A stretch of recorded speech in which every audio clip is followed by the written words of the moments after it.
Yeah, I mean, never in a million years would I have thought that I would be at an Ironman World Champs and that I would be up in the press conference. Pretty surreal. I think I'm quite nervous now, actually.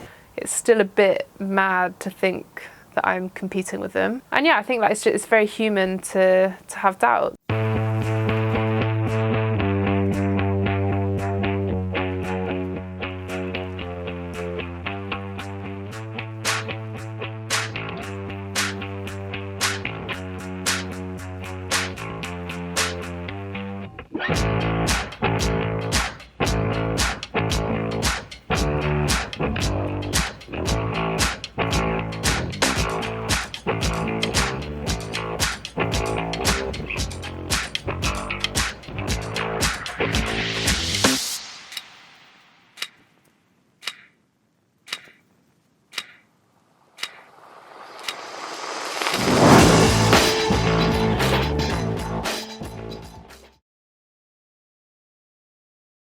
I felt super relaxed, probably up until maybe like kind of yesterday, I'd say, since arriving in St George. Like it's felt like just quite a nice vibe, like not too stressful. And generally it's been nice kind of catching up with people, so it's felt like quite normal. Today is probably the first day that it's felt like, this is a really big race.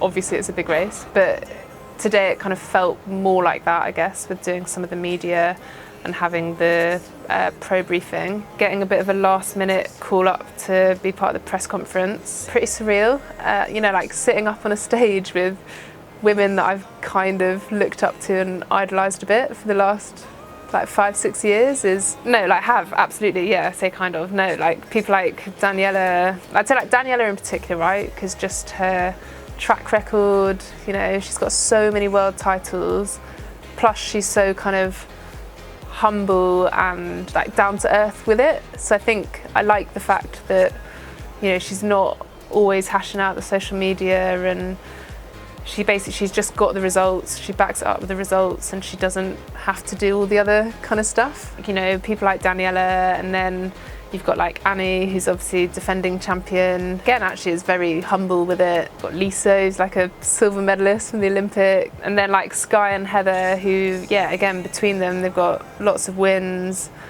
Obviously massive American favourites. And then Kat, who's clearly just risen so quickly. So we'll just ignore the fact it's because about 5 of the top women aren't there. Pretty surreal. And again, looking at like the men that are sat up there, like the kind of titles and stuff they've got between them. I also wouldn't have thought I would be in a position coming into a World Champs this year where I kind of thought I actually think I can be quite competitive. I don't really think I can win it unless about 3 people blow up, but I do think I've got a good shot of being on the podium and kind of definitely top 5 if all goes to plan. Even if you'd asked me last year, I'm not sure I would have believed that I could do that. Some of what I've been seeing in training with the kind of course out here, I actually do think it's possible. Still, even when I say it, I'm like, that's kind of crazy, but also exciting. But yes, also why I'm now feeling quite nervous. A bit of an expectation on myself of what I think could be able to do.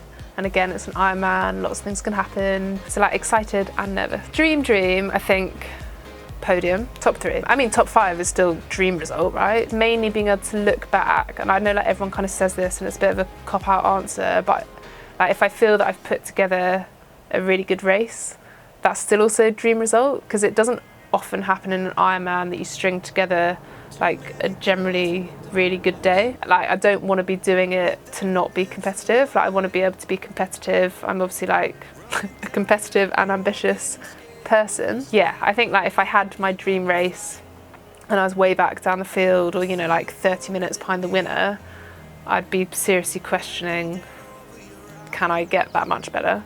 Like I still think I've got a long way to improve, but I also think if that happened, I would be kind of questioning what I'm doing. Pros and cons to not being in the conversation. Like the pros are there's way less external pressure, there's way less media commitments, all those kind of things that actually means the run up to the race is way smoother. I think I thrive a little bit in like trying to prove people wrong. Like I think both Mallorca and South Africa, I kind of knew I was in quite good shape. I believed that I could win if I had a really good race. But again, like no one really talked about it. It was quite nice going and proving people wrong. But I also think like it's kind of fair that I'm not in those conversations. Like if you're just looking at results on paper, my results and the kind of times that I've done compared to some of these other, like the women that are being talked about, like I'm not close to that yet in terms of what I've done in an Ironman. I would be quite surprised if people were suddenly like, oh, we're talking about Ruth. But a lot of it is also about proving to myself. Like it's kind of, I'm more worried about my kind of expectations, the kind of ambitions I have for myself. And again, you know, it's that similar conversation of if I put together that race that I think I should be able to do based off the training, that's more what I'd like to prove as opposed to, oh, this is the position that I finished. Or I think you always have some doubts, you know. I think there's still a part of me that's like, I'm still a new pro, I'm starting on the start line with, you know, some people that have been athletes their whole lives.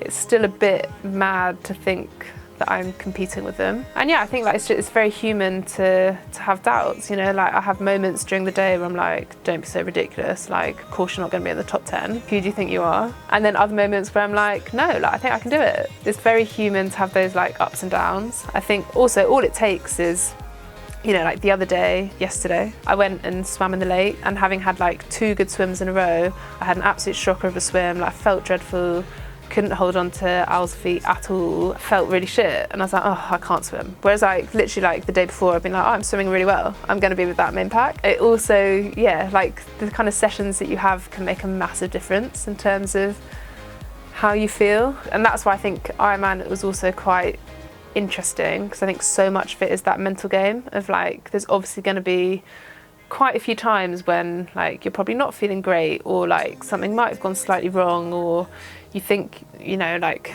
if I come out sort of 6 minutes behind and then I'm not making up any time for like that first half, you have to try and shift that mentality of, oh, I'm not getting anywhere, to be like, no, I've still got like 4 hours of racing, 5 hours of racing. That's so much time for stuff to happen. It's almost using some of those little doubts or confidences or both of it to kind of keep you going on race day, to keep you thinking like, it's a really long race, anything can happen. I only turned pro because I believed that I would be able to be competitive. I would definitely have believed that I would be at a world champ. If I didn't believe that, I wouldn't have gone pro, because I would have not really seen the point. Would I have thought I would have been in a position kind of already to feel like I could be competitive?